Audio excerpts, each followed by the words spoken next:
सिमंतक नाम की एक मणि थी द्वारिका में। किसके पास थी? सत्राजित यादव के पास। उस मणि का स्वरूप था, वो हजारों किलो सोना रोज प्रकट करती थी। भगवान के मन में यह भाव आया कि एक व्यक्ति इतने 1000 किलो सोने का क्या करेगा, भोग भी नहीं पाएगा। एक दिन में जितना सोना प्रकट करती है, इतना सोना पूरा जीवन भर भी लगा दे तो भी भोग नहीं पाएगा। लेकिन ये तो प्रत्येक दिन इतना सोना प्रकट करती है, अकेला व्यक्ति इसका क्या करेगा? तो भगवान ने मार दिया और मणि लेकर के भालू चला गया, मार दिया और मणि लेकर के भालू चला गया। लेकिन पूरी द्वारिका में लांछन लग गया भगवान के ऊपर।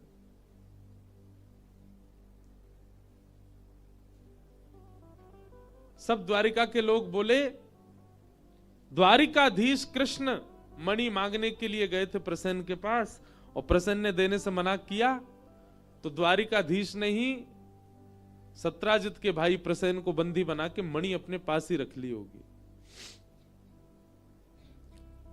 ऐसा कभी कभी होता है ना।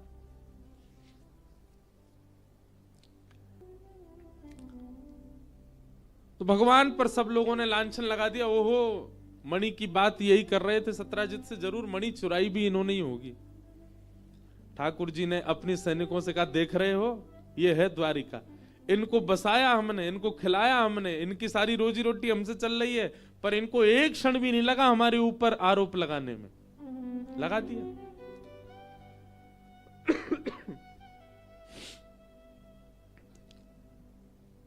ठाकुर जी बोले कोई बात नहीं, हम देखते हैं क्या करना है। भगवान अपनी सेना लेकर के मणि ढूंढने के लिए गए तो शेर मरा हुआ, प्रसेन मरा हुआ मिला, थोड़ी दूर पर शेर मरा हुआ मिला, लेकिन मणि दोनों के पास नहीं थी। तभी रीछ के पैरों के निशान देख करके भगवान गए, गुफा में प्रवेश किया। मणि मिलते ही भगवान ने जैसी उठाई, भालू ने भगवान पर प्रहार कर दिया। 18 दिन तक भगवान ने युद्ध किया उसके साथ। 18 दिन बाद जब पसीना पसीना हो गया, रीछ चरणों में गिर गया, महाराज मैं सामान्य रीछ नहीं हूं, आपका परम प्रिय जामवंत हूं। भगवान ने हृदय से लगाया, अरे जामवंत जी, आप जामवंत जी सबरी लीलाओं में हैं, ये सतयुग में भी थे। जब भगवान ने बराह बनकर के पृथ्वी को अपनी मुख पर धारण किया तो जामवंत जी ने परिक्रमा लगाई थी भगवान की, पृथ्वी सहित। त्रेता में भगवान राम बन करके आए तो ये उनके सेनापति थे। द्वापर में भगवान कृष्ण बन करके आए हैं और श्री जामवंत जी भगवान के ससुर बने।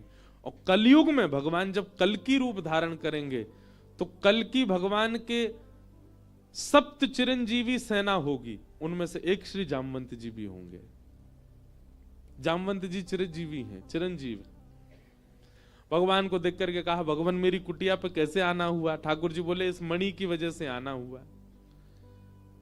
जामवंत जी बोले ये मणि तो मेरी बेटी का खिलौना है, वो इससे खेलती है। बोले तुम्हारी बेटी का खिलौना है, पर इस मणि की वजह से हम खिलौना बन गए पूरे द्वारिका में, सब हम पे लांछन लगा रहे हैं, हमको दे दो। जामवंत जी बोले मणि आपको चाहिए नाथ? बोले हाँ। तभी जामवंत जी के नेत्र बंद हुए और मन में भाव आया, मेरे पास 2 मणियां हैं, मैं दोनों आपको दे दूं तो? भगवान बोले तुम्हारी इच्छा है, दान करना चाह रहे हो तो कर दो भैया, भगवान है, हम तो सब ले लेते हैं। जामवंत जी ने एक हाथ में तो सिमंतक मणि दी और दूसरे हाथ में अपनी पुत्री का हाथ, जामवती का हाथ दे दिया, ये मेरी दूसरी मणि है, आप स्वीकार करो। और भगवान ने दूसरा विवाह जामवती के साथ में किया। बोले जामवती रमण भगवान की। ये जामवंत जी की पूर्व से इच्छा थी, भगवान हमारे कभी दामाद बन जाए। एक बड़ी सुंदर कथा में कभी कभी सुनाता हूं कथाओं में कि प्रभु श्री राम जब लौट करके आए रावण को मार के,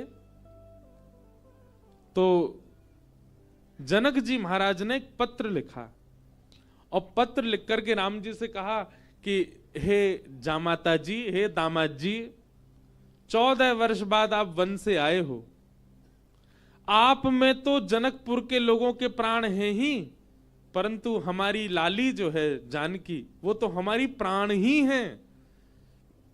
समस्त जनकपुर वासी आप दोनों युगलों को कुछ दिन के लिए जनकपुर बुला रहे हैं कि आप कुछ दिन आराम करने आओ, 14 वर्ष वन में रह के आए हो, और आप अकेले नहीं आवे, अपने तीनों भैयाओं को, तीनों लालियों को और अपनी समस्त सेना हनुमान जामवंत सहित सबको लेकर के आप जनकपुर आइए, कुछ दिन आराम करने, हमको कुछ दिन सेवा करने दो, आपकी मेहमान नवाजी करेंगे आपकी, कुछ दिन के भ्रमण के लिए आप लोग जनकपुर आ जाओ।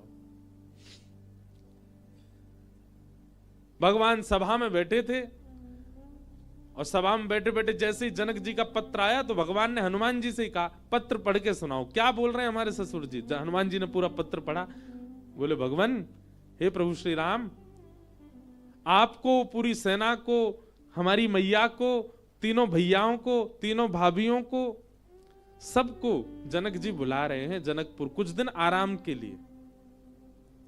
सबरे बंदर उछलने लगे, बोले जय हो, बढ़िया भयो, अब आनंद आएगा, जनकपुर में जाएंगे हम सब, अपने हाथ पांव दबाएंगे, बहुत युद्ध करके आए रावणों से, रावण की सेना से, और बढ़िया मालपुआ खावे को मिलेगा। राम जी की बारात में तो हम नहीं जा पाए थे, पर बारात की चर्चा हमने सुनी थी, वहां तो भैया बड़े पकवान बने थे, हम सब जाएंगे। ब्राह्मण सारे बानर इतने ज्यादा उत्सुक हो गए, हम सब जाएंगे। बानरों की उत्सुकता देख करके राम जी बोले, शांत हो जाओ भैया, अब भाई देखो हमारा निर्णय यह है कि जनकपुर हमारी ससुराल है, और कहीं भी नाक कट जाए चलता है, पर ससुराल में हमारी नाक ऊंची रहनी चाहिए। और इन सब बातों को ध्यान में रखते हमारे मन में आया कि हम जाएंगे, भरत जी जाएंगे, लक्ष्मण शत्रुघ्न जाएंगे, चारों बहुएं जाएंगी, कुछ वरिष्ठ लोग जैसे जामवंत जी, हनुमान जी, अंगद जी आदि आदि कुछ वरिष्ठ लोग जाएंगे, बाकी बानरों से हमारी प्रार्थना, आप तो यहीं सरजू जी के तट पे अयोध्या में ही रहो, आप लोग मत चलो। बानर सब उदास हो गए, बोले क्यों, हम क्यों नहीं चले। बोले आप लोगों का स्वभाव ऐसा ही है, किसी से भी छीन के खा जाते हो, कहीं पर भी मलमूत्र त्याग देते हो, कहीं भी उछल कूद कर देते हो, डाले तोड़ देते हो, वन उजाड़ देते हो, और जनकपुर हमारी ससुराल है। हमारे सामने किसी ने कह दिया कि अरे देखो वो वन पूरे बानरों ने उजाड़ दिया, बानर किसके, बोले राम जी के, तो हमको तो बहुत बुरा लगेगा, लेकिन आप लोगों का यही स्वभाव है, तो क्या करें। इसलिए आप लोग तो अयोध्या में, इसको कितना भी चलो उजाड़ो, ये रहेगा अपने ही लोग हैं, सुधार भी देंगे, अब वो तो ससुराल है, वहां तो संकोच हो जाएगा हमको। बानर सब नीचे मुंह करके बैठ गए, राम जी तो अपनी घोषणा करके चले गए। जामवंत जी, हनुमान जी बोले भाई सब लोग उदास क्यों हो गए। बोले जब रावण से मरवाना था तो हमको ले गए, और जहां रसगुल्ला मिलेंगे, मालपुआ मिलेंगे, फल मिलेंगे, मेवा मिलेंगे, सेवा मिलेगी, वहां हमको छोड़ के जा रहे हैं। हाँ यही बात है, जहां ये था कि मृत्यु सामने, वहां बानर आगे, और जहां मालपुआ आगे, वहां बानर नहीं छोड़ जा रहे हैं। जामवंत जी ने हनुमान जी से कहा, हनुमान जी आप जाके निवेदन करो। बोले देखो हम तो कुछ नहीं कहेंगे, हमारे स्वामी हैं, उनकी आज्ञा हमारे लिए सर्वोपरि है, आप बड़े हो, सीनियर हो, आप ही बात करो। जामवंत जी गए और राम जी से कहा, देखो सब बानर बहुत उदास हो गए, आप ऐसे मत करो, मैं जिम्मेवारी लेता हूं, एक पत्ता भी जनकपुर का टूटेगा नहीं किसी वृक्ष का। ले देखो आ गए ऊपर से, इनकी काम की बात चली, सुनवे आए। बोले आपके ससुराल में एक चीज भी यहां से वहां नहीं होगी, हमारी गारंटी। राम जी बोले भैया 100 200 300 बंदर नहीं है, करोड़ों बंदर हैं, किस किस को संभालोगे। बोले वो हमारी जिम्मेवारी, मैं वचन देता हूं आपकी ससुराल में एक बात भी ऐसी नहीं होगी जिससे आपको संकोच अनुभव हो। अच्छा देखो राम जी को संकोच की कोई चिंता नहीं है, तो लीला कर रहे थे, राम जी आनंद कर रहे थे। जामवंत जी बोले सब बानरों की जिम्मेवारी मैं लेता हूं। राम जी बोले देख लो, फिर हम कुछ बात होगी हम तुमसे ही कहेंगे। जामवंत जी बोले आप कह लेना हमसे, बस जिम्मेवारी हमारी। ठीक है, जामवंत जी बाहर आए, बाहर आकर के सब बानरों से बोले हाँ भैया सुनो, राजी हो गए राम जी आप सबको ले जाने के। बंदर तो छलन लगे, जय हो राजा रामचंद्र भगवान की जय हो, हमारे जामवंत जी की जय हो, अब तो जाएंगे खूब आनंद करेंगे। बोले लेकिन सावधान, मैंने जिम्मेवारी ली है, एक पत्ता भी नहीं टूटना चाहिए जनकपुर के किसी वृक्ष का। बानर बोले बिल्कुल नहीं टूटेगा, आप तो बिल्कुल आज्ञा करो कैसे चलना है। बोले सब मुझे देखो, जो मैं करूं वही करना है, जब मैं बोलूं तब बोलना है, जब मैं शांत रहूं तब, यहां तक की श्वास भी मेरे संगी लेनी है सबको। मैं जब छोड़ूं तब छोड़नी, तब लेनी तब लेनी। मैं जब मुड़ूं तब मुड़ना, मैं जब देखूं तब देखना, मैं जब सोऊं तब सोना, मैं जब खांसूं तो खांसना। बानर बोले ठीक है। राम जी बोले एक बार हमको डेमो दिखाओ। जामवंत जी खड़े हो गए, करोड़ों बंदर खड़े सामने। जामवंत जी ने अपना उल्टा हाथ उठाया, सारे बानरों ने अपना उल्टा हाथ उठाया। जैसे परेड होती है ना 26 जनवरी को, तो हमारे मिलिट्री के जवान बिल्कुल एक संग उनके हाथ पैर चलते हैं, ये हाथ पीछे तो यही हाथ पीछे जाएगा। उनको देखो कभी, उनके पैर भी बिल्कुल समय पे आगे, समय से पीछे, गर्दन भी समय से चलेगी। वैसे मिलिट्री के जवानों की तरह सब बंदर खड़े हो गए। जामवंत जी हंसे तो सबरे बंदर हंसे। जामवंत जी खांसे तो जिनको खांसी नहीं आ रही वो जबरदस्ती खांसे। लोग खांसना ही है, जामवंत जी खांस रहे हैं। राम जी बोले चलो ठीक है, अब चलते हैं जनकपुर। आहा, जनकपुर की ओर जा रहे हैं। 14 वर्ष बाद वन से लौटने के बाद, राज्याभिषेक के बाद राजा रामचंद्र भगवान पूरे नगर में उत्सव मनते जा रहे हैं। जहां जहां से निकलते हैं वहीं पुष्प वर्षा हो रही है। विशाल सेना राम जी की चल रही है। पर इस पूरी यात्रा का सबसे श्रेष्ठ केंद्र बिंदु, आकर्षण बिंदु था बानरों की परेड। बिल्कुल ऐसे चल रहे हैं सीधे। जामवंत जी इधर देखे तो सब बानर इधर देखे, जामवंत जी नीचे तो सब नीचे, जामवंत जी खुजा में तो सब खुजा में। जैसे ही जनकपुर में पहुंचे, राम जी की सब बलैया लेने लगी अटारीन से। हमारे पहुना आए हैं, हमारे जमाई राजा आए। सबके नेत्र सजल हो गए।